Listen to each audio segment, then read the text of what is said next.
harus tetap mikirin banyak probabilitas, bukan cuma karena uang ya, Bukan tapi cuma juga karena uang. bagaimana bisa nyambungin antara kesempatan dengan Keberuntungan keberuntungan.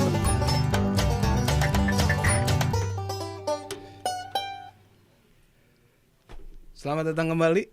Wih, kayak yang betul. Asik banget. Iya, kayak yang betul. Iya, selamat datang kembali di Ngopi. Ngobrol pintar, padahal nggak ada isinya.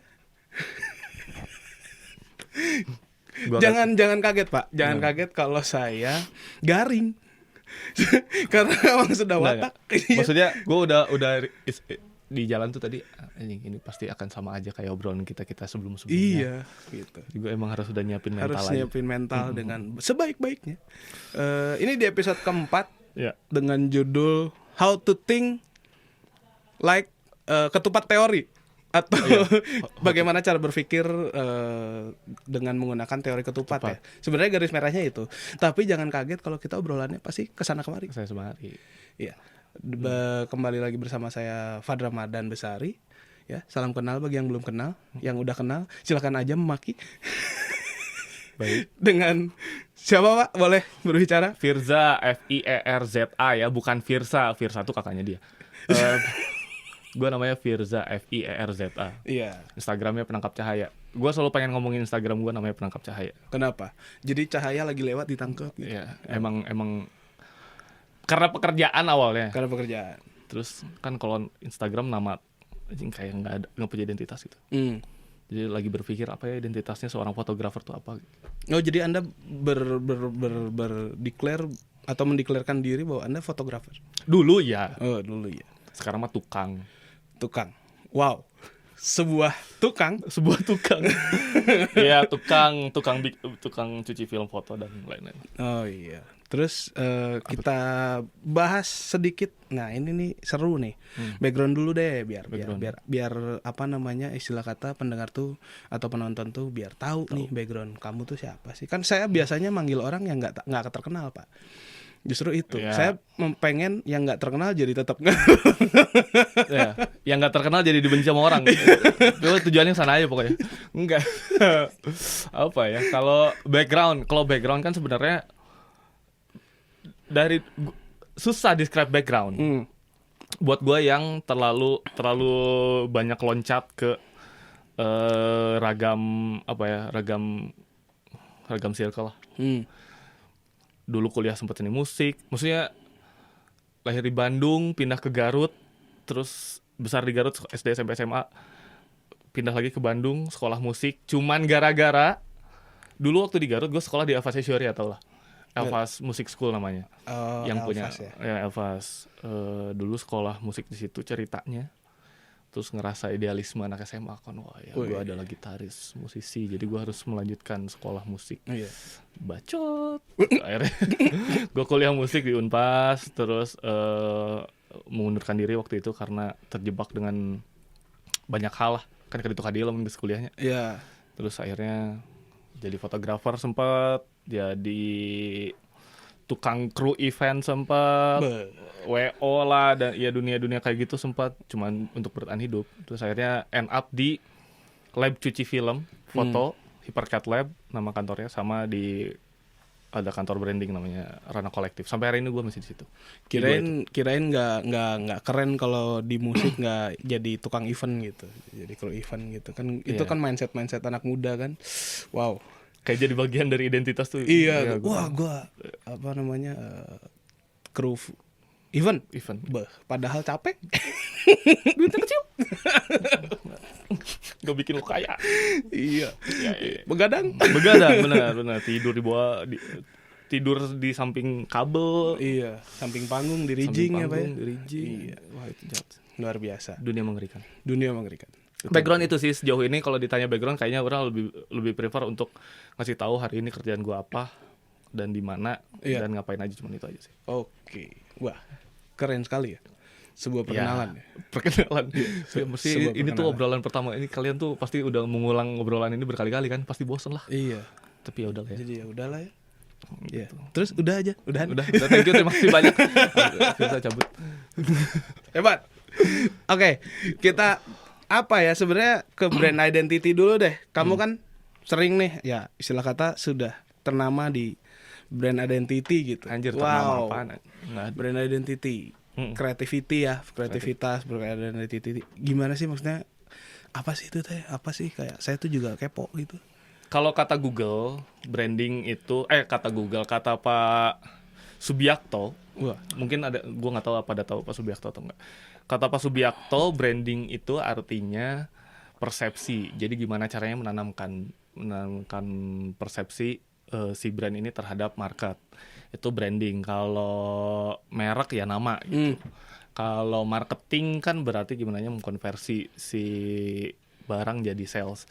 Jadi kalau ditanya brand identity itu apa, ya fungsinya adalah untuk membuat persepsi terhadap market supaya market punya relatable perception antara market dengan si brand ini. Jadi orang tuh beli itu udah kayak wah gue banget nih. Iya gitu. Atau misalnya gue kalau beli Nike berarti gue begini. Gue kalau beli Adidas berarti gue orangnya begini. Jadi ada gitunya lah. Kayak gitu-gitu. Jadi itu kan persepsi. Atau apalagi ya banyak sih sebenarnya. Tapi intinya adalah gimana caranya membuat persepsi agar supaya orang bisa relate dengan si brand ini based on perception gitu. Asik juga ya maksudnya. Si persepsi itu sendiri kan apa ya, kayak masing-masing idealis juga masing-masing persepsi kan. Betul. Nah, gimana caranya mengrelatekan, maksudnya dalam arti mengerucutkan hal tersebut gitu dalam si itunya, apa namanya, si anunya. Nggak gini, kalau misalnya teorinya banyak, Fat. Maksudnya lu bisa googling ragam teori, ragam treatment, everything. Tapi kalau treatment gue selalu gue punya istilah memanusiakan brand. Kenapa brand harus dimanusiakan atau merek harus dimanusiakan? Agar supaya dia punya identitas. Yang punya identitas itu dalam tanda kutip selama ini orang-orang taunya adalah yang hidup. Yang hidup dalam tanda kutip pasti punya identitas. Kenapa gue kasih tanda kutip? Karena bisa jadi identitasnya dibuat. Contoh Monstera, identitasnya kan dibuat. Mahal, susah, lama, keren, kaya, something like that. Yeah. Padahal aslinya kan dia adalah tanaman hutan yang tumbuh di mana aja gitu. Iya, betul. Nah itu kan identitas yang dibuat. Nah brand pun begitu. Jadi misalnya coffee shop lu corner ketika dia belum disebut keren. Terima kasih Pak. Ya itu yang paling gampang kalau bisa dikatain kan. Nah maksudnya kalau saya corner gitu, dia identitasnya yang pengen dibangun orang tuh ngelihatnya corner tuh seperti apa gitu. Jadi value tuh sifatnya seperti apa, terus personality-nya adalah apa yang dilihat sama orang dan lain-lain. Terus juga pengen dilihatnya sejauh apa sih, apakah corner hanya sebuah tempat ngopi aja atau tempat ngopi bagi orang yang bagaimanakah? Kan pasti ada kayak gitu-gitunya. Makanya ada istilah tempat ini isinya penulis semua. Mungkin karena si tempat ini nge-branding dirinya sebagai tempat penulis. Oke. Kayak gitu-gitu. Jadi brand itu kayak gitu. Persepsi. Akhirnya orang-orang punya persepsi terhadap brand tersebut sampai akhirnya berarti gue karena gue penulis, gue harus ngopi di sini. Itu kan persepsi. Wah, iya juga ya. Padahal kita bisa nulis di mana aja. Oh iya, jadi kayak apa namanya, kayak wah nih gue pendaki gunung nih gitu. Tuh. Pendaki gunung itu harus ke sini gitu. Itu it's a matter of perception ya berarti ya. Ya, diminum dulu Pak. Silakan. Jangan kehalangin sama saya kalau mau minum. Ya, kalau mau minum aja. Oke. Persepsi. Jadi at least kalau misalkan sudah membuat brand, misalkan kayak corner nih, si brand tersebut misalkan persepsinya adalah kayak ceritanya panjang gitu. Ceritanya panjang ya berarti kan relatable ke story-story mereka yang mereka atau history mereka yang mereka bawa ke dalam sebuah brandnya ya. Kalau untuk kan kamu nih nge-branding orang ya, atau nge-branding sebuah produk gitu. Si yang kamu pikirkan sesimpel apa atau serumit apa nih untuk membranding si kreativitasnya gitu. Pertama kali pasti yang gue tanya adalah kenapa lu bikin bisnis ini. Apapun alasannya, yang namanya bisnis itu adalah perpanjangan dari ownernya. Oke. Jadi misalnya perpanjangan dari ownernya tuh gimana ya, contohnya misalkan saya seneng koprol, jadi saya membuka bisnis pizza gitu. Pizza, yoga misalnya. Nyambung banget. Yoga gitu.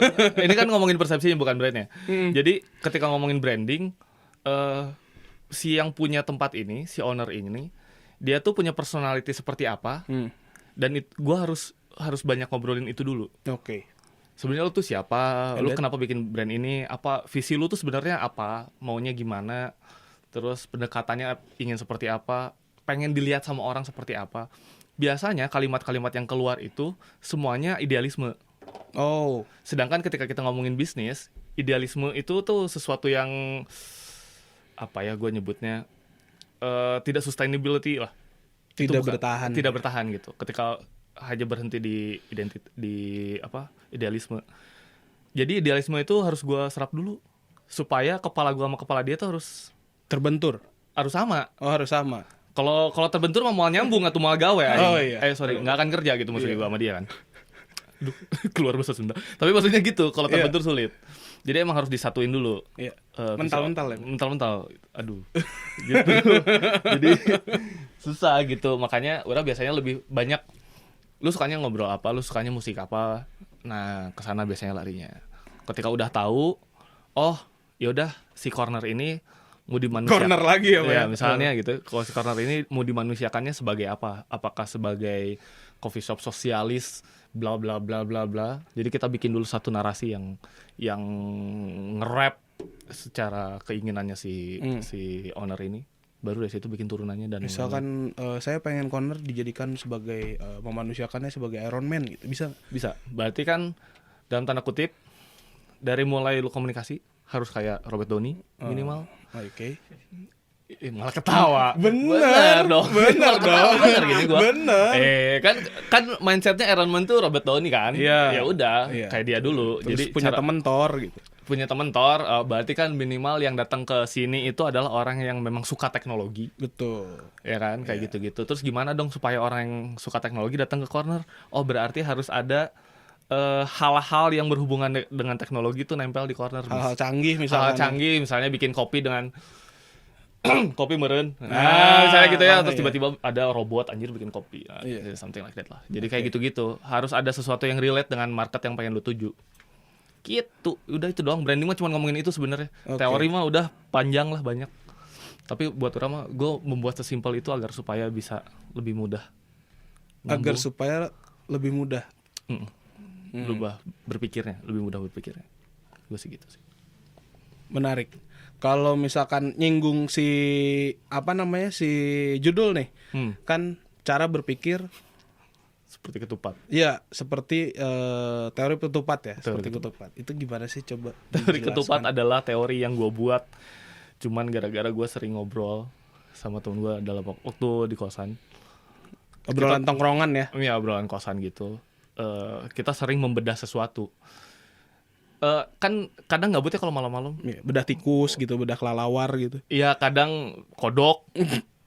Untuk memahami sistem pencernaan kayak gitu-gitu. Misalnya capek banget gitu. Jadi kita kadang bedah sesuatu yang dekat sama kita sehari-hari. Oke. Kenapa perempuan suka marah karena nggak ngabarin misalnya. Oke. Itu pertanyaannya. Itu garis besar pertanyaannya. Terus kita mikir ya kenapa ya? Kan padahal nggak ngabarin tuh kitanya sibuk, kitanya apa bla bla bla. Dibedah atau ternyata perempuan mah punya mindset seperti ini secara psikologis, cowok punya mindset seperti ini secara psikologis yang bisa lo baca di Google tentu, terus dan lain-lain. Akhirnya dari situ karena sering hampir setiap hari gitu terus jadi ada masalah dibedah bareng-bareng, ada masalah apa dibedah bareng. Jadi akhirnya jadi dari satu pembahasan itu selalu melebar, dan mengerucut sendiri sampai akhirnya ada satu kesimpulan. Karena gue sering ngegambar gitu di notes dan bentuknya kayak ketupat gitu, set, ini masalahnya, terus ini pelebarannya dilebarin, penjabarannya, kemungkinannya, terus akhirnya di wrap gitu, disimpulkan. Kan bentuknya kayak ketupat, jadi gue nyebut itu adalah teori ketupat. Teori ketupat adalah lu membedah pola pikir aja. Tapi bisa aja kan jadi teori persegi panjang misalkan. Bisa banget kayak persegi panjang tuh kayak trapesium misalkan. Trapesium tuh kayak lebih miring gitu. Gue Iya. takut miring aja, Iya. otak udah miring sih. Kan ya. Makanya diketupatin biar agak lurus. Iya. Emang miring. Iya. Dulu gitu. Jadi ini mah teori-teori yang gue bikin, tapi ternyata ketika ngomongin itu sama orang tuh, wah, oh gitunya. Gitu aja. Ya gimana coba di breakdown dong. Di breakdown Ya, gitu. masa Contoh cuman sebentar durasinya. ya kayak misalnya gini. Waktu gue belajar sekolah musik, dulu mindset gue belajar sekolah musik adalah teknik bermain musik yang baik dan benar. Oke.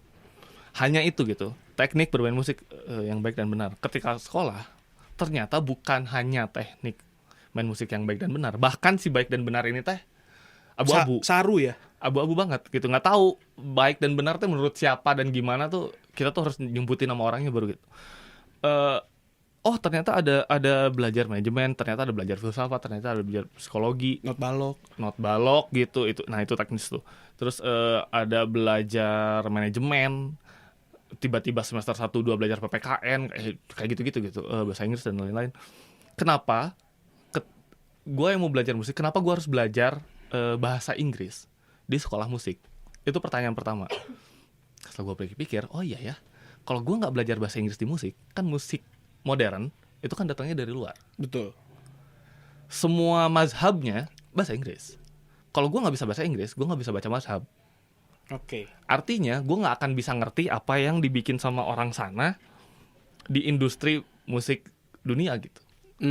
Kayak gitu-gitu. Jadi ya benar nya, makanya harus belajar bahasa Inggris supaya bisa belajar itu. Sesimpel itu ya. Sesederhana itu. Sesederhana itu penjabarannya gitu. Penjabarannya, dan akhirnya dari situ mempertanyakan lagi kayak misalnya kenapa di musik, kenapa di seni harus ada filsafat? Apa fungsi filsafat seni? Apa fungsi psikologi musik gitu?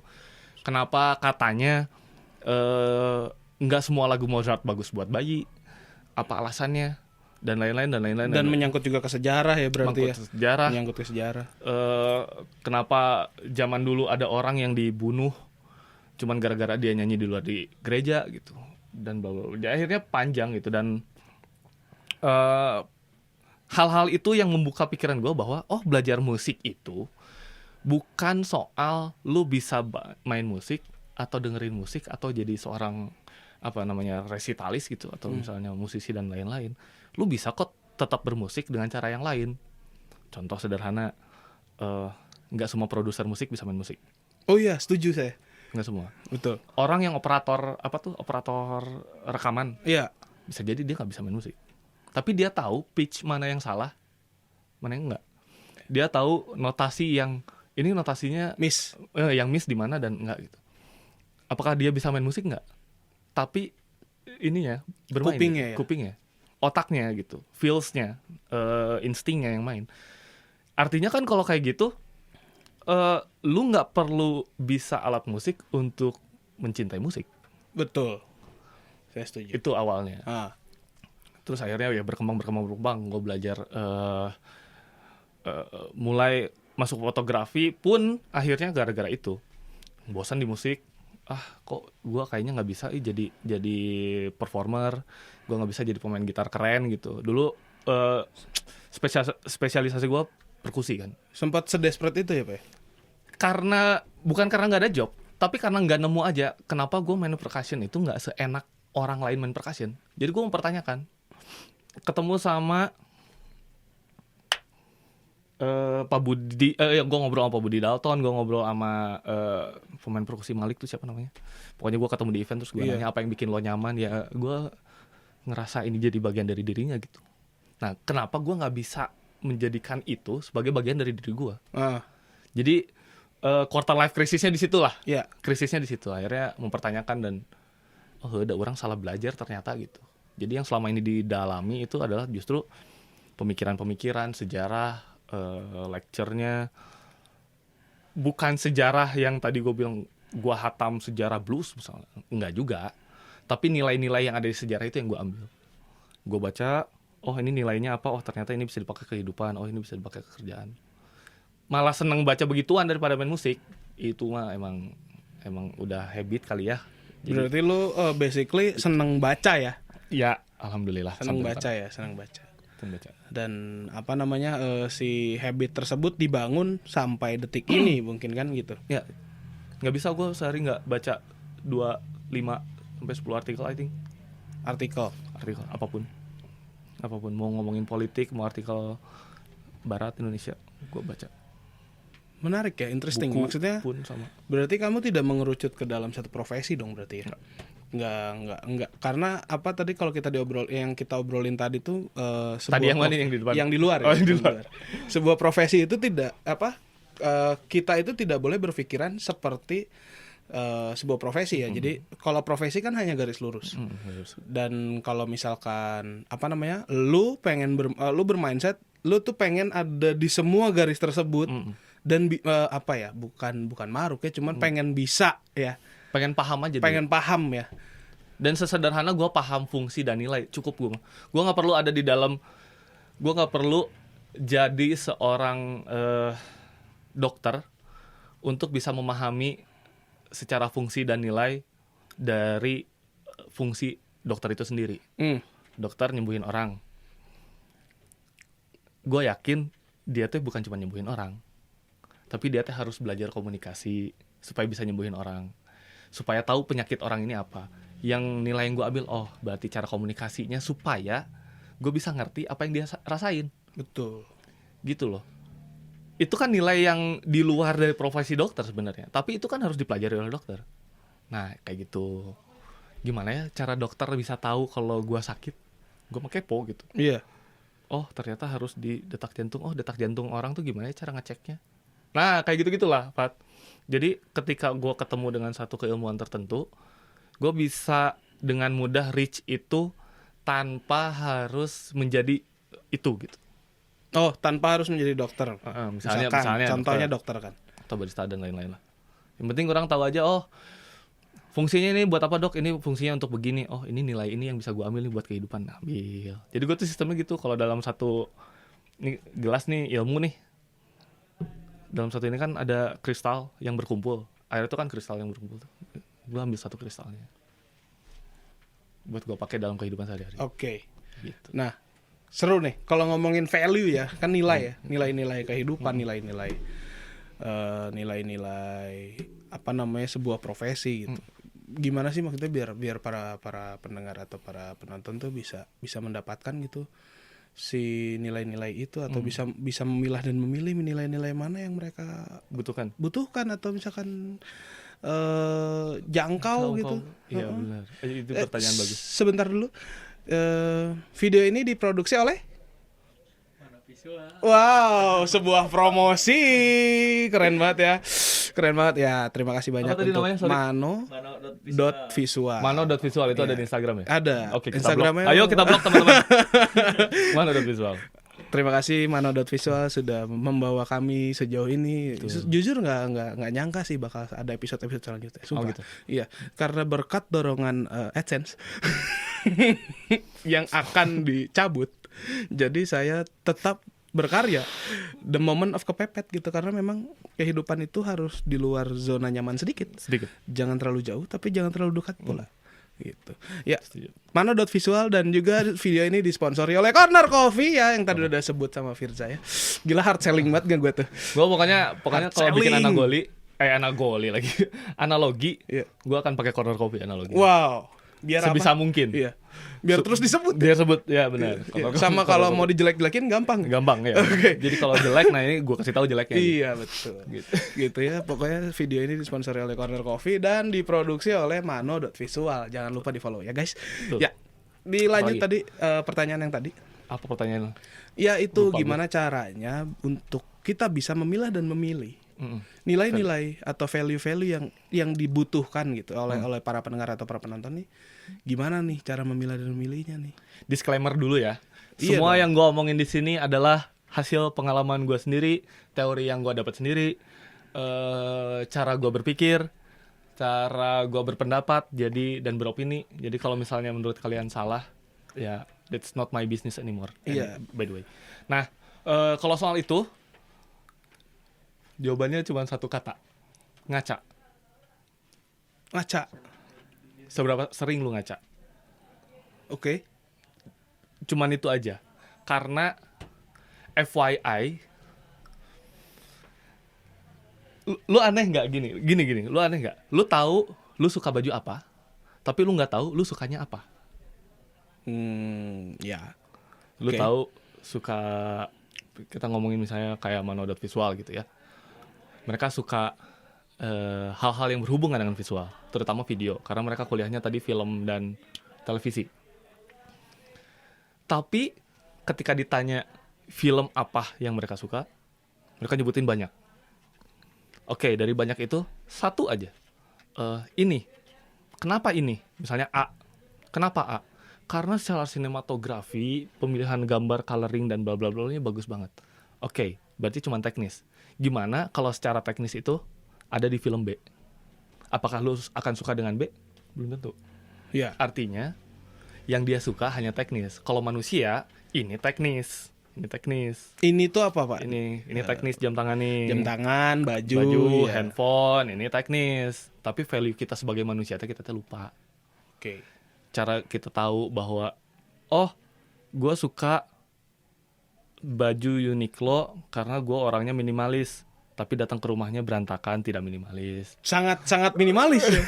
Sangat Kan banget itu, minimalis. itu karena lu nggak ngaca gitu ketika lu berargumentasi. Jadi cara supaya lu tahu value apa yang bisa fit in sama lu adalah dengan cara berkaca dulu. Lu pernah nanya diri sendiri nggak, gue ini siapa ya? Itu satu. Terus yang kedua, gue ini sukanya apa ya? Gue ini fungsinya di sini apa ya? Di dunia ini, selain kalau di Islam kan untuk beribadah, fungsi yang lain di sosial tuh gue apa ya? Kenapa gue harus ada di circle A bukan di circle B? Kenapa gue punya pilihan A bukan B? Asking as much as you can sampai lu tahu ternyata gue Firza, gue suka baca, gue suka belajar, gue suka dapat ilmu, gue suka ngobrol dan lain-lain. Akhirnya tuh lu bisa bikin esai sendiri, cuman mendescribe diri sendiri. Dari situ ketika lu nemu sesuatu, mana yang fit ini? Ini value-nya ini nih yang fit in. Sekian. Gue suka.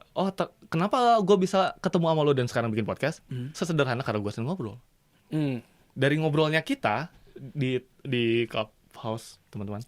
Ya, Gue kenal di dia Clubhouse ya. Android, sorry ya. Enak banget. Jadi gara-gara Clubhouse, karena gue seneng ngobrol, gue bisa ada di sini. Hitung deh kapan dari kita ketemu di Clubhouse sampai hari ini, kurang dari sebulan. Betul. Kenapa? Karena Clubhouse fit in sama gue, yang suka dengar orang ngobrol dan suka ngobrol. Soal gue bisa jadi dekat sama lu, gue bisa ada di sini, gue bisa di tempat mana dan lain-lain gara-gara Clubhouse mah itu persoalan nanti.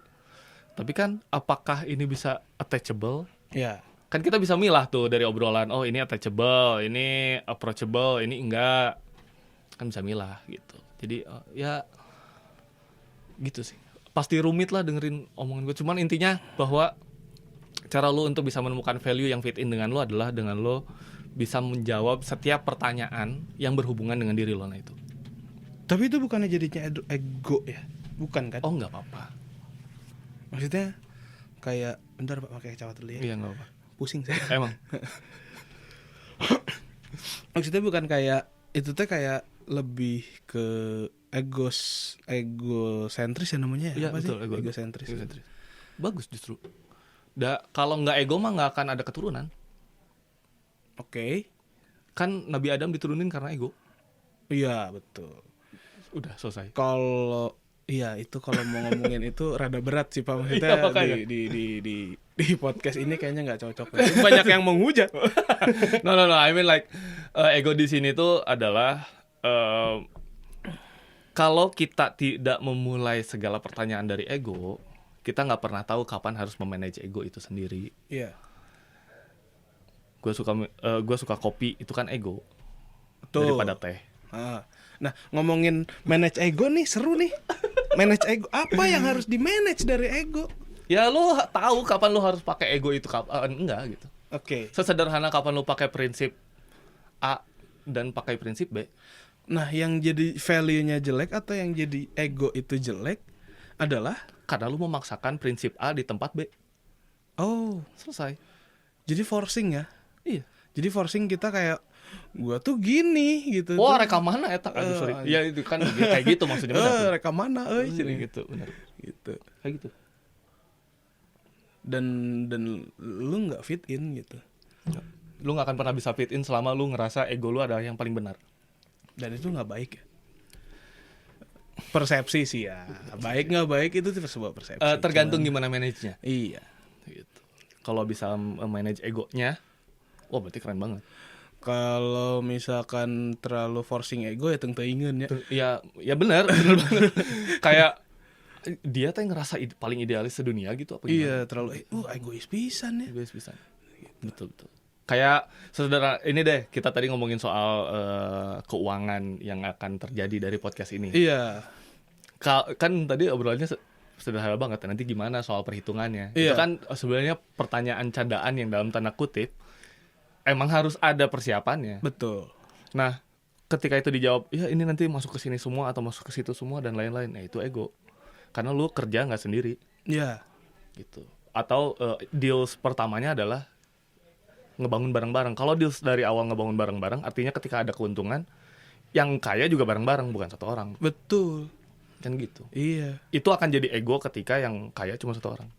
Akan menjadi ego ketika yang kaya sendirian ya. Sendirian. Yang lain gigit jari. Wow. Yang kalau mau milih kayak gitu nggak apa-apa. Cuman gue nggak mau temenan sama lu gitu. Iya dong. Sok aja cari temen yang lain. Betul. Dan nah masalah temen juga kan apa ya? Kayak itu tuh kita memilih ya nggak sih? Ya. Kayak orang nggak suka sama kita ya udah gitu. Bener nggak sih kayak kita tuh nggak perlu memaksakan circle kita gitu. Kita tuh nggak perlu memaksakan orang-orang yang harus berada di samping kita gitu. Kita itu bisa memilih siapapun, like anybody yang bisa fit in, yang nggak perlu ditanya harus baru bergerak, yang at least kayak, men, gue butuh ini. Kita nggak perlu ngomong kayak gitu, orang pun akan mengerti gitu. Ada istilah temen tuh harus pilih-pilih. Nggak boleh pilih-pilih teman. Ya, gue sangat setuju. Tapi gue juga setuju bahwa boleh dong kalau gue nggak mau temenan sama orang yang gue nggak mau. Boleh, sangat boleh dong. Nggak apa-apa dong. Iya. Nggak apa. Berarti nggak apa-apa juga dong kalau gue dijauhin gara-gara gue pilih-pilih teman. Ya nggak apa-apa, kita juga akan. Ya, maksudnya kayak efek domino nggak sih ketika kita menjauhi orang atau orang menjauhi kita pun akan menjauhi orang gitu. Tuh, this karma is exist, dominance effect it exist, hidup berputar itu exist. Gue orang yang sangat percaya karma. Jadi ketika lo bilang bahwa apa tadi, lo ngejauhin orang, berarti akan ada satu orang yang ngejauhin lo gitu. Iya, dan otomatis itu ya. Otomatis gitu. Dan kita nggak boleh ngedumel ya Pak ya, maksudnya. Justru aneh gitu, lu udah milih A tapi lu ngedumel tentang A tuh, itu aneh gitu. Aneh ya. Sumpah. Soalnya kayak ya itu tadi, kayak kita sebenarnya boleh memilih apa bahasa lu tadi gue kok bego ya. kita apa namanya, berteman itu boleh dengan siapa aja. Harus dengan siapa aja. Tapi ketika apa namanya, pengen kaya, berteman dengan orang kaya. Betul. Gue setuju itu. Karena akan terbawa mindset kaya gitu. Kalau misalkan kita circle-nya orang-orang yang kreatif, otomatis, dan saya tetap percaya otomatis akan itu, maksudnya kita tetap akan selalu kreatif gitu. Ya. Karena tuntutan lingkungan kan. Karena tuntutan, kalau udah tuntutan lingkungan, pilihannya dua, menjadi bagian dari lingkungan itu atau mau bikin lingkungan sendiri. Bikin dunia sendiri. Ya kalau mau bikin dunia sendiri, terus ada orang masuk ke dunia lo, pilihannya juga kan ada antara lo mau nerima dia, mau diemin dia, atau mau ngeluarin dia. Ya tinggal milih gitu. Hidup mah cuman itu doang, Fat. Maksudnya lo bisa nggak mempertanggungjawabkan setiap pilihan. Ketika lo sudah bisa mempertanggungjawabkan setiap pilihan, artinya lo udah bisa dong bijak mana yang baik buat diri lo dulu, buat mana yang enggak. Setelah lo tahu buat diri lo mana yang baik dan enggak, baru mana yang baik dan tidak untuk orang lain. Untuk keluarga yang paling dekat aja dulu. Jadi harus bikin layering apa ya, gue nyebutnya layering thinking gitu. Layering thinking tuh setelah lu berpikir A, ini pasti ada A kuadrat, A aksen 2, A aksen 3. Itu tuh kan berkembang terus sampai tua gitu, sampai lu nggak bisa mikir kali, sampai lu lupa gimana caranya mikir ya. Nah kebetulan saya kan nggak pernah bisa mikir Pak, nggak punya otak soalnya. Iya betul, itulah kenapa lu bayar mereka kan, lu ngajak mereka kan. Iya. Ya udah. Selesai. Kalau lu bisa lu kerjain sendiri bos. Sebenarnya bisa gitu. Pak, cuman ribet. Iya, nah itu dia. Solusi dari ribet adalah ngajak orang kan. Betul. Ya udah. Ya selama kita masih bergantung kepada orang lain. Betul. Jangan egois. Betul. Jangan merasa diri paling benar, jangan merasa diri paling jago, jangan merasa paling pintar. Betul. Itu mengerikan, takut. Tapi saya punya ini Pak. Saya punya sedikit kata-kata bijak dari almarhum orang tua saya ini, almarhum bapak nih. Fat, kalau mau hidup baik, justru bergantunglah kepada diri sendiri. Gitu, kata orang tua saya gitu. Saya bergantung sama diri sendiri dengan mengajak orang. Respect. Oke, kalimatnya gue benerin. Kalau pengen hidup baik, bergantunglah pada diri sendiri. Iya. Karena cuma diri sendiri tahu apa yang baik, apa yang enggak. Betul. Ketika ya tahu yang baik adalah mengajak orang lain, maka ajaklah orang lain. Betul. Gitu kan kalimatnya. Iya. Ya Allah, ditolongin mulu nih orang, anjir lah. Justru Astaga. itu, Pak. Oke. Iya. Rasa-rasa enggak apa. Iya. Justru itu. Value-nya saya adalah saya tuh pitolongin batur, Pak. Ya. Emang Itulah. kasihan. Itu. Terima kasih Mono.visual. Iya, terima kasih loh. Mano.visual. Mano ya? Mano. Sorry. Gua tadi Mono lagi. Iya. Mano, Bang. Sorry, Mano. Bang. Gitu sih kurang lebih. Jadi intinya sih sebenarnya gue belajar banyak tuh ya dari baca, dari ngobrol sama tukang parkir, ngobrol sama mamang pasar dulu. Karena nggak punya teman. Karena nggak tahu harus ngobrol sama siapa, ngobrol sama teman kampus kadang nggak nyambung karena circle-nya jauh, lingkungannya beda. Tapi kan kalau ngomong sama tukang parkir kan dia ketemu banyak orang, ya minimal lebih terbuka ya, open minded.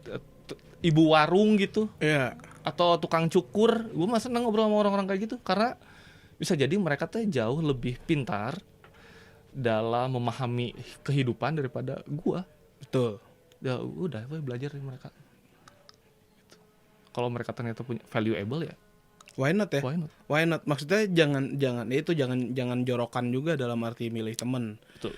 Gitu. Makanya ini agak sebenarnya bukan rancu sih sebenarnya. Karena peribahasa temenan nggak boleh pepilih itu benar. Tapi ketika kita berkenalan dengan seluruh orang, masa iya seluruh orang itu kita harapin? Gitu. Susah. Setuju. Sulit. Kontradiktif ya, paradoks lah maksudnya, kayak koin lah. Di satu sisi kita setuju bahwa nggak boleh pilih teman, tapi di sisi yang lain kalau kita berteman dengan terlalu banyak orang, apakah itu adalah sesuatu yang emang kita butuhkan atau enggak gitu. Iya. Gitu sih. Jadi ya pilih aja sendiri gitu. Betul. Kalau saya sih lebih milih nggak terlalu banyak gitu. Tapi apa namanya, circle-nya bagus ya. Gitu. Tapi kalau misalnya kalau ngopi tahu hubungi siapa gitu. Itu kalau ngopi kemana atau gimana, yang penting itu aja sih dulu. Yang penting fit in dulu lah. Secara obrolan udah selesai. Kalau secara ngobrol udah fit in mah kesananya mau jadi temenan bener atau enggak urusan nanti gitu. Iya. Nyambung aja dulu ngobrol. Nyambung dulu ya. Soalnya Kalau nggak nyambung nanti putus, Pak. Keren nggak? Ini bisa diedit kayak lu tau gak jokes-jokes di meme gitu kan, kayak gitu tau kan nah, atau yang garis-garis biru ya gitu lah, kayak gitu. Gue kasih ide nih ya gitu ya. Trigger itu boleh. Tapi ya gitulah maksudnya. Ya sesederhana itu kita berteman, sesederhana itu kita membahas gitu, sesederhana itu kita jokes. Bapak tahu nggak Pak? Nggak. Saya kan kemarin dari Serang ya. Iya tahu. Dari Serang ke Bekasi, dari Bekasi ke Bandung ya kan. Nah sepanjang jalan saya tertawa terbahak-bahak Pak. Tahu nggak kenapa? Kenapa? Karena saya duduk di atas jokes.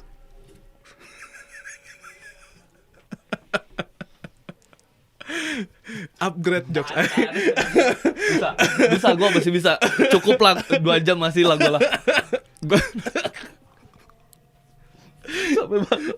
Aduh, oke, Araso ya. Iya. Gue nanya lu boleh nggak? Boleh lah, ya kali anjir gue ditanya-tanya. Iya. Ini kan lebih memilih untuk tidak mengikuti jalur kakak. Oke. Ya kan, bukan jalur kakak lah. Pasti alasannya mungkin karena tidak fit in atau everything I know. Tapi secara personal pribadi, apakah sempat kepikiran sebelum tidur tuh lu mikirin pilihan itu atau enggak? Kalau kepikiran, semua probabilitas masih saya pikirkan, Pak. Oke. Semua probabilitas, karena saya sekarang berkeluarga. Yang namanya berkeluarga, semua picuanan harus dihajar. Harus dikejar. Tuh. Itu. Ya. Tapi ketika ngomongin kenapa tidak memilih jalur kakak saya, karena satu, Pak, biar seru, Pak, di keluarga tuh ngobrolnya banyak gitu. Misalkan kakak saya nomor 2 di geologi nih. Ya, ngobrolin batu, ngobrolin wah di Aceh tuh seperti ini, wah di Riau tuh seperti ini kan. Kakak saya ke lapangan terus tuh. Itu lebih menarik kita simak gitu. Maksudnya masing-masing punya experience masing-masing gitu. Ketika kakak saya yang nomor 1 yaitu si AA Firsa Besari nanya nih, Fat gimana perkopian gitu. Kan kita tuh ada obrolan ya. Iya. Bener gak sih? Ya lu nanya kumaha perbatuan gitu. Ya, perbatuan atau gimana sih di Papua orang-orangnya, at least pas ke lapangan gimana atau misalkan pas Firsa di Manggung gimana, experience per daerah kan beda ya. Atau misalkan di buku gimana kayak gitu, ngadepin orang kayak gimana gitu. Jadi sebenarnya seru aja gitu kalau misalkan masing-masing anaknya ibu tuh jalurnya beda-beda gitu. Terus si ibu sempat kayak duduk di tengah gitu ngobrol kalian terus kayak oke rasa ya. Itu yang terjadi pasti ya. Oke. Ya. Gitu terus. Ya itu terjadi itu. Keluarga. Ya oke. Lah itulah keluarga maksudnya. Ya seru lah maksudnya. Tapi kalau ngomongin probabilitas setiap malam dipikirkan, Pak. Makanya saya masih ada cover. Loh. Ya benar banget. Berbicara tentang fakta loh. Fakta ya benar. Realistis ya. betul. Ketika kakak saya Fat bikin cover digas. Karena siapa tahu itu sebuah probabilitas yang goals gitu. Coba agak lagi. Ya benar. Selama kesempatannya ada pakai aja lah ya. Itu kalau kakak saya si Afirsa tuh selalu bilang, Fat, kesempatan dengan keberuntungan, kalau salah satu itu tidak bertemu, tidak akan jadi. Kesempatan dan keberuntungan, oke Bang. Iya. Ketika ngomongin kesempatan ada, tapi kita tidak beruntung. Misal, contoh, saya punya tawaran kerja ke Qatar. Itu sebuah kesempatan. Betul. Tapi saya tidak diizinkan ibu, misalkan. Itu sebuah keberuntungan. Betul. Nah, ketika itu berdua tidak bertemu, tidak akan jadilah ke Qatar. Betul. Iya, betul. Kalau misalkan saya punya keberuntungan nih, misalkan saya punya uang sebesar 100 juta. Tapi saya tidak punya kesempatan buka coffee shop karena saya sakit. Betul. Tidak jadi tuh. Nggak match ya. Nggak match tuh. Okay. Tapi ketika kesempatan dengan keberuntungan itu bertemu, contoh tadi yang ke Qatar, saya punya kesempatan untuk ke Qatar, ada panggilan kerja ke sana. Terus ibu saya mengizinkan, berangkatlah saya. Betul. Nggak akan ada di sini nih. Ya gitu. Make sense. Intinya kan sebenarnya lebih ke harus tetap mikirin banyak probabilitas, bukan cuma karena uang ya, bukan tapi juga karena uang, bagaimana bisa nyambungin antara kesempatan dengan keberuntungan tersebut ya. Gitu. Menarik sih. Oke. Gitu. Ini kebetulan tim lagi nulis sesuatu. Coba ya, kita lihat. Gue juga kepo. Apa tuh? Coba kita lihat. Set. Ronde 2. Oh enggak. Anjing ribet banget lagi ngebaliknya. 40 menit berjalan. Oh, 40 menit enggak berjalan. Duduk dong. Gua dari tadi duduk. Astaga ya Allah. 40 menit berjalan. Kebayang enggak tuh? Canda mulu. Kurus gua tiap hari kalau berjalan. Canda mulu nih orang. Duduk kita, Bang. Iya. Ya, gitu. Kurang lebih gitu sih. Jadi sebenarnya kalau kenapa gua nanya itu dan hubungannya dengan apa yang kita bahas hari ini adalah ketika paham bahwa kesempatan dan keberuntungan itu bisa kita breakdown lebih jauh, lebih dalam, lebih luas. Artinya semua keputusan itu atau semua pilihan itu justru ketika dipertanggungjawabkan bisa jauh lebih baik gitu. Iya betul. Nggak cuman karena gue nggak bisa ke Qatar karena gue nggak butuh, bukan. Tapi atas dasar pertanggungjawaban di sekitar kita juga. Betul, itu yang penting. Nah kayak gitu ya, itu teori ketupat tuh gitu cara makainya. Itu cara makainya gitu. Oh gitu. Kopi, nih corner ya misalnya, kopi. Di kopi bisa jadi apa aja, tahu kan? Udah paham kan? Nggak tahu Pak, saya tolong jelasin Pak ke penonton Pak. Nggak tahu. Itu tadi ke Serang tuh dia set up coffee shop udah 20 kali 30, banyak duit cuman ya gitu aja. Nah, misalnya kopi turunannya apa? Akhirnya lu punya tim untuk bisa ngisi turunan-turunan itu sampai akhirnya berhenti di Coffee Consultant. Oh Kita tanya, itu maksudnya, paham kan maksudnya? Iya, misalkan ya kita breakdown nih. Misalkan kopi nih. Nah, keluar tuh si runutannya tuh. Misalkan ada trainer, ada marketing, ada A, B, C, ada budaya, ada sejarah. Nah, udah gitu diolah tuh dan mengerucut ke coffee consultant. Nah, itu adalah sebuah teori ketupat yang berbentuk pilihan dari ragam itu. Karena kan bisa jadi bawahnya adalah buka coffee shop, bisa bikin roasting gitu. Banyak kan turunan ke bawahnya. Tapi itu based on dari perspektif yang banyak itu tadi. Dan kita kerucutkan sendiri. Dan ketika ngomongin teori ketupat, berarti semua orang bisa memakai teori tersebut tuh. Lebih tepatnya semua orang udah pakai, cuman mereka nggak sadar aja. Nah kita tadi di depan ngomongin masalah kesadaran. Nah, di bawah sini, ya Allah. Iya dong, maksudnya sebuah kesadaran itu perlu loh, maksudnya. Iya perlu. Kayak kita, ya tadi contoh yang kamu bilang, kita di tackle nih. Kita lagi lari, kita di tackle, terus ya kita sadar itu kita di tackle. Ketika, yang mau jadi saya pertanyaan adalah, yang tidak sadarnya seperti apa, yang tidak bisa di-remind sama kita, yang tidak bisa disadari gitu ya. Iya. Ini based on-nya, ini disclaimer lagi. Based on-nya adalah tentang lu mengenali diri lo ya. Jadi kesadaran ini dalam konsep correlate ke ngaca kan tadi ya. Relating ke ngaca. Ingat nggak? Atau sadar nggak? Atau tahu nggak? Kalau ke kamar mandi, kalau ngambil odolnya di tangan mana, sikat giginya di tangan mana? Sadar. Karena dilakukan setiap hari. Iya. Lanjut. Ingat nggak? Tadi gue lagi duduk lebih banyak gimana duduknya daripada gimana duduknya? Enggak. Karena lu fokus dalam satu hal. Iya. Tapi gue ingat cara duduk lo. Lu sangat ajeg juga ketika lu serius tuh lu sangat. Mata lu tuh tajam gitu, lu kayak lagi mikir ngeliatin, oke, ini arah obrolannya ke sini, oke. Siapa namanya, si Mbamba di depan itu tadi, kelihatan banget dia kikuk, something like that. Ketika lu menyadari ruang di lu tuh, oke, gue pengen ngelihatnya wider atau sempit. Ketika lu sadar, orang balik ke rumah nih, atau 2 minggu kemudian ketika ini tayang, ayo kamari ke Siva, ke Afat gitu, minum cappuccino, nemu americano 15.000 dan bla bla bla bla bla bla bla bla bla bla bla. Gue bisa bercerita sangat banyak dari hal itu karena gue sadar ketika gue ada di sini banyak hal yang gue perhatikan dan gue ingat dalam rangka memahami ruang tempat gue duduk. That's how kesadaran works. Untuk ngaca, apakah orang-orang sini teh nyaman ada orang ya? Ada gue di sini tuh mereka nyaman gak ya? Kayak gitu. Cuman buat itu doang. Kalau gue ngomong kayak gini mereka nyaman gak ya? Kalau gue begini gue nyaman gak ya? Besok lusa setelah ini selesai gue balik lagi ke sini, mereka masih menerima gue layaknya gue pertama kali datang ke sini gak ya? Kalau iya kenapa? Kalau enggak kenapa? Banyak turunannya. Itu kalau lu lihat kenapa gue botak sebelah sini, gue udah mulai banyak uban-uban gitu karena gue memikirkan hal-hal yang buat orang lain sih nggak penting tapi buat gue valuable gitu. Hal kayak gitu, itu kesadaran yang sesimpel itu bisa mendapatkan nilai lebih.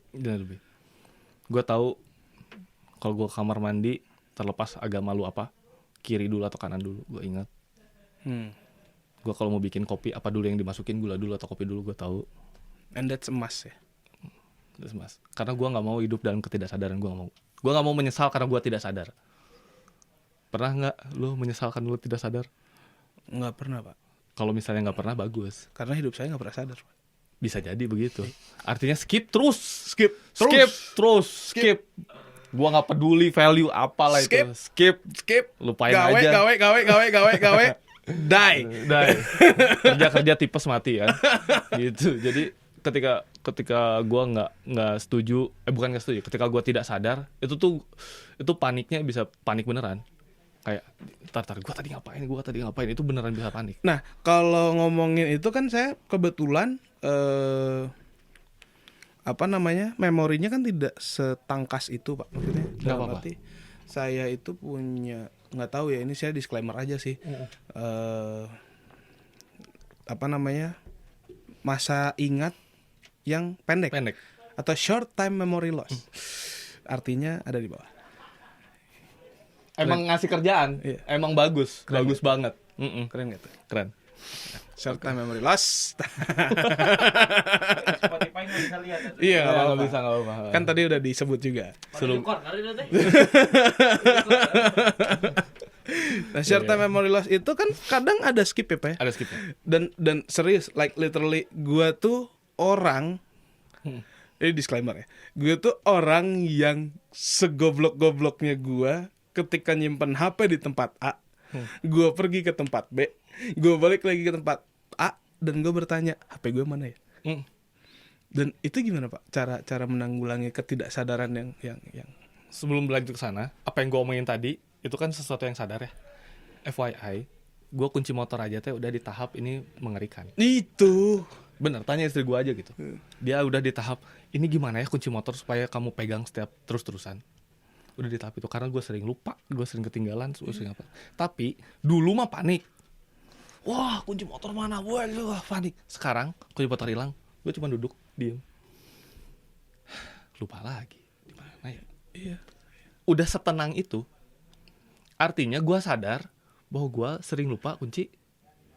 Oh iya, ngomongin pelupa ya gitu. Ngomongin pelupa. Sampai mana ya? Oh, kunci. Iya. Iya, jadi si kunci ini tuh dalam tahap yang mengkhawatirkan. Nah, maksudnya karena gue sadar bahwa gue sering kelupaan kunci, jadinya gue menganggap lupanya gue adalah kesadaran gue, bukan skip.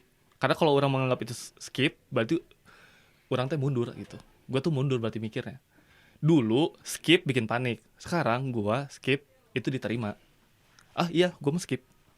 Kayak lu tadi, ya gue mah apa tadi? Short time memory loss. Short time STML. Stemel. Nah, bukan KNTL ya? Bukan. Astaga. Itu jadi lu sadar bahwa lu tuh short time. Nah, itu tuh kesadaran. Oh iya. Gitu maksudnya. Iya. Bukan lu ingat apa atau ingat dan tidak ingat, itu urusan beda bahasan. Iya. Tapi lu menyadari batasan lu ada di mana, lu menyadari apa yang terjadi dalam hidup lu gimana. Jadi akhirnya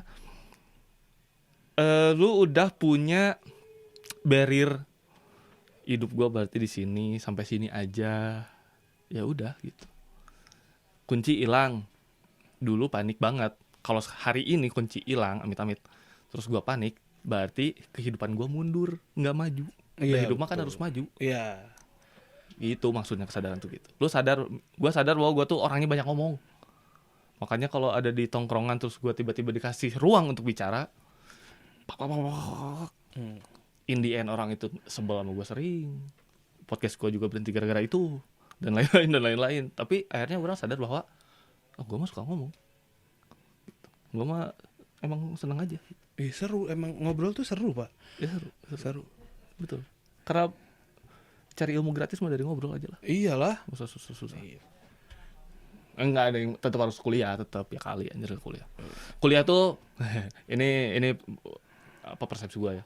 Kuliah itu adalah memvalidasi ilmu yang ditemukan di jalanan. Iya. Di jalanan tuh maksudnya di YouTube gitu ya, di Google, di apa, di obrolan. Cara memvalidasinya adalah dengan cara sekolah. Tuh, kalau di persepsi saya mah kuliah itu adalah sebuah jembatan, Pak. Jembatan, setuju. Jembatan untuk membuka ruang mata kita. Ruang baru. Dibikin wide ya, dibikin lebar. Dibikin lebar agar kita siap dalam segi mental menghadapi masalah-masalah yang terjadi di lapangan. Setuju. Gitu.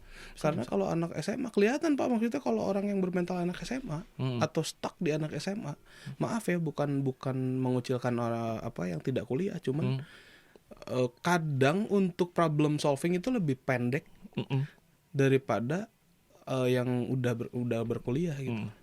Tapi juga tapi juga banyak yang anak lulusan SMP, lulusan SMA banyak sekali saya temuin dan udah pada sukses yang problem solvingnya oke.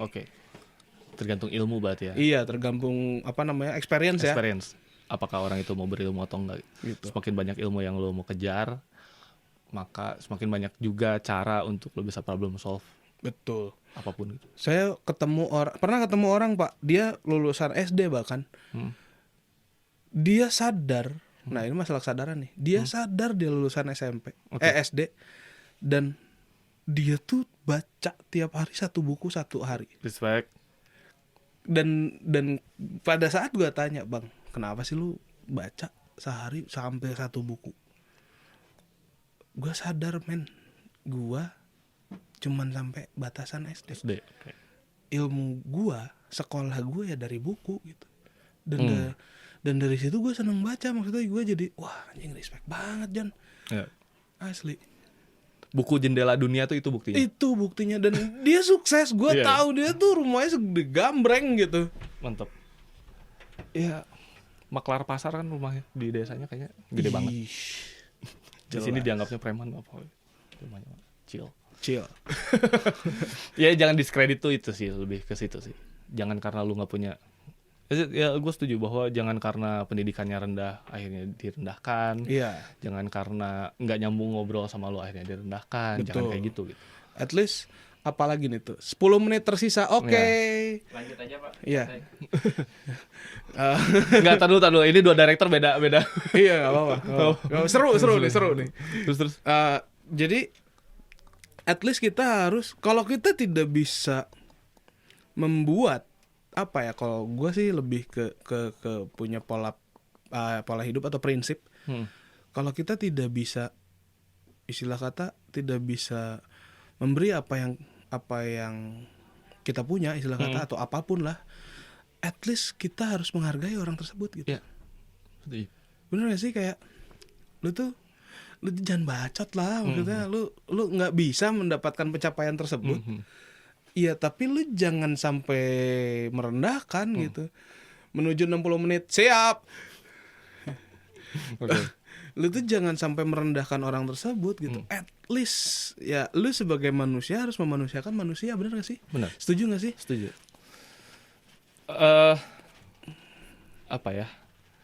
Rendah diri mah dosa besar. Iya.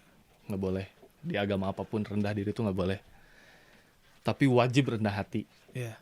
Ari yang namanya rendah hati teh, mau lu sekaya apapun, lu tuh masih bisa nginjek tanah gitu. Kadang kan gue pun ngerasain ketika posisi gue lagi bagus nih, gue tuh sampai lupa untuk injek tanah tuh ya pernah, dan sering banget kayak gitu. Namun selalu disadarkan dengan lingkungan. Ketika gue ngerasa paling tinggi, kenapa ya dia begini? Sorry. Gue menyalahkan diri gue sendiri dan memaafkan diri gue sendiri gitu. Kenapa gue tadi sombong banget ya? Iya. Kenapa tadi gue so asik banget ya? Kenapa tadi gue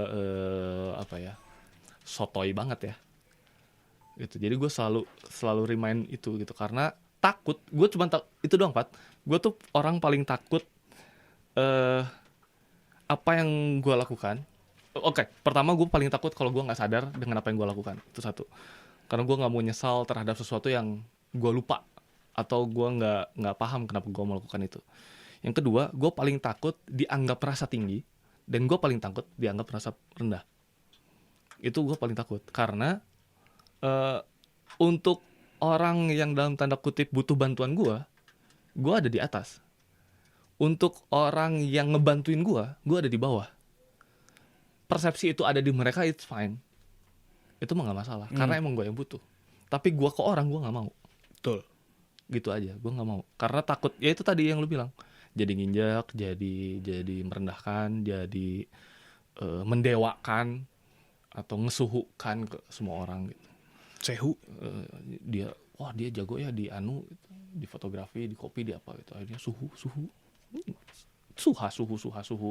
Makan sama-sama nasi gitu. Iya. Ini mah pilihan, bukan jangan manggil dia suhu. Ini soal lu bisa respect sama dia, lu bisa menghormati dia enggak? Cara menghormatinya seperti apa sih? Nah kayak gitu. Ya itu mah persoalan lain lah. Tapi intinya adalah dua hal itu tuh ngerimain aja gitu. Setiap gue sebelum tidur pasti mikir gue tadi ngapain aja, gue ketemu siapa aja ya, gue ngobrolin apa aja ya gitu. Kalau ada yang lupa, coba diingat-ingat lagi, bukan dipaksa, dicoba ingat. Kalau enggak ya udah gitu. Kalau manusiawi ya namanya lupa gitu. Cuman sadar nggak bahwa gue ada di ruang itu. Ya. Itu aja sih. Itu sih Fat lah. Apalagi itu menarik. Dah hidup mah tentang lu bisa menerima apa yang ada di depan mata lu. Betul. Bahkan ada mamang-mamang nih. Saya sampai sekarang masih inget nih. Jang, kalau hidup mah cuman hahai sama dede itu cuman sebatas ketawa sama bersedih. Gitu.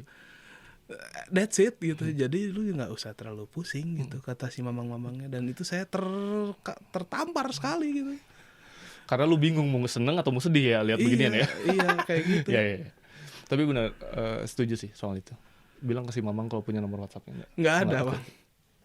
Ya siapa tahu kan, kita nggak pernah tahu dia punya nomor WhatsApp atau enggak. Berpuluh-puluh tahun yang lalu. Oh, puluh. Iya.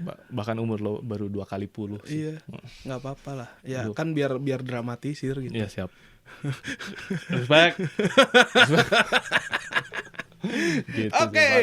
Kalau dilanjutin terus ini bisa long duration. Tapi sebelum diakhiri, balik lagi gue mau disclaimer. Kalau lo tidak sesuai, kalau lo ngerasa apa yang gue omongin tidak sesuai dan mau berdiskusi, gue sangat senang gitu. Tapi kalau lo nggak suka terus tiba-tiba lo marah-marah, nggak jelas sih. Ya udah, gitu. Ya udah, nggak apa-apa. Yang marah-marah capek, yang marah-marahnya kok. Loh, iya dong. Misalkan orang ngopi orang mau nyang-nyong ya. Orang nyang-nyong gitu. Kan yang capek yang marah-marah. Lah kita dengerin, oh iya. Iya maaf ya. Kalau kita tahu kita bakal kalah, kenapa kita harus perang? Iya, santuy aja sih maksudnya. Bener gak sih? Like iya, bener gak sih maksudnya? Like ya udah gitu. Ya orang marah-marah nih, orang nggak suka, orang menghujat dan kawan-kawan gitu. Yang capek siapa? Yang marahnya. Iya, kita yang dengerin paling panas kuping. Ya panas kuping.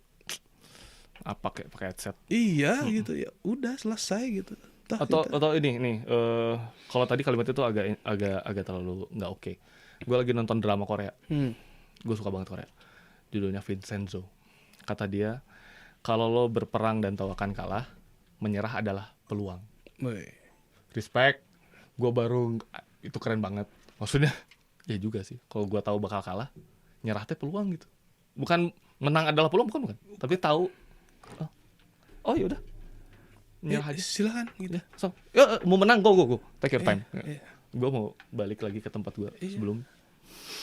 Gitulah teman-teman. As simple as that gitu. Betul. Like ya udah.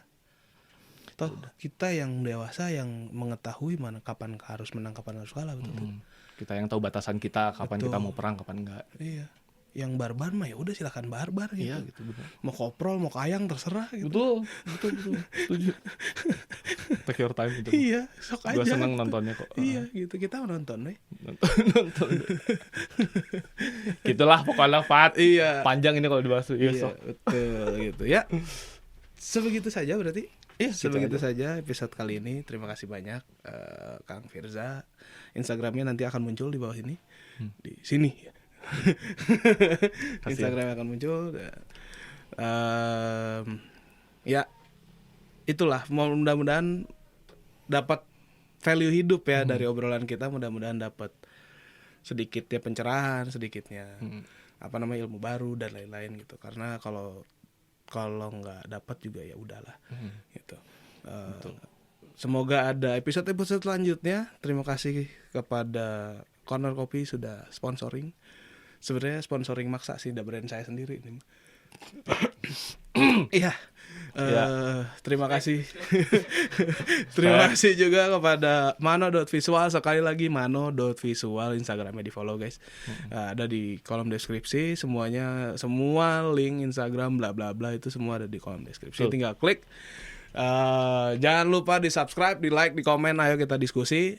Kalau misalkan Anda Anda nih yang nonton, Anda semua nih, tiga-tiganya kamera saya tunjuk. Kalau Anda pengen duduk di kursi panas, langsung kolom komentar atau DM mano.visual biar mereka yang arrange kapan-kapannya dan kita berdiskusi gitu ya. Sekali lagi terima kasih di episode 4 ini Kang Firza. Ya, oh iya, nggak boleh. Lagi corona. Nggak pakai masker. Ya udahlah. Nggak apa-apa. Nanti ada di lagi ngobrol. Iya, lagi ngobrol. Gitu. Terima kasih banyak. Jangan lupa menggunakan masker juga. Kita di sini udah swab antigen ya. Udah swab antigen. Terus jangan lupa menggunakan sanitizer, cuci tangan dan kawan-kawannya. Betul. Saya Fad Ramadan Besari. Saya akhiri video ini karena kalau nggak diakhirin nanti ngobrol terus. Betul. Sampai kotak ketap. Bentar, Pak. Itu gula-gula apa, Pak? Ini adalah sebuah beans. Oh, Bin. Biji kopi pilihan dari para petani dari Corner Coffee Roastery. Wow, sebuah sponsor. Wow. Capek banget. Gua kaget sih masuknya lewat situ tuh, gua kaget banget. Bisa loh Corner Coffee ya masuknya tuh ke sana padahal kan cuma ngeliatin gula-gulanya doang gitu loh. Direct input pasti loh. Lihat kan. Nah, maksudnya keren. Marketing lah, hard selling. Hard selling harus. Marketing S3 lah. Sekali lagi terima kasih banyak. Terima kasih pada Mano.Visual, terima kasih Kang Firza sudah hadir. Jangan lupa di like, subscribe, dan komen. Mari kita berdiskusi. Bagi yang ingin duduk di kursi panas langsung aja kontak Mano.Visual. Terima kasih banyak ya. Dan saya Fad Ramadan Besari dan Firza Fajri. Oke, sampai berjumpa di episode 5 dan episode-episode selanjutnya. Dadah. Terima kasih.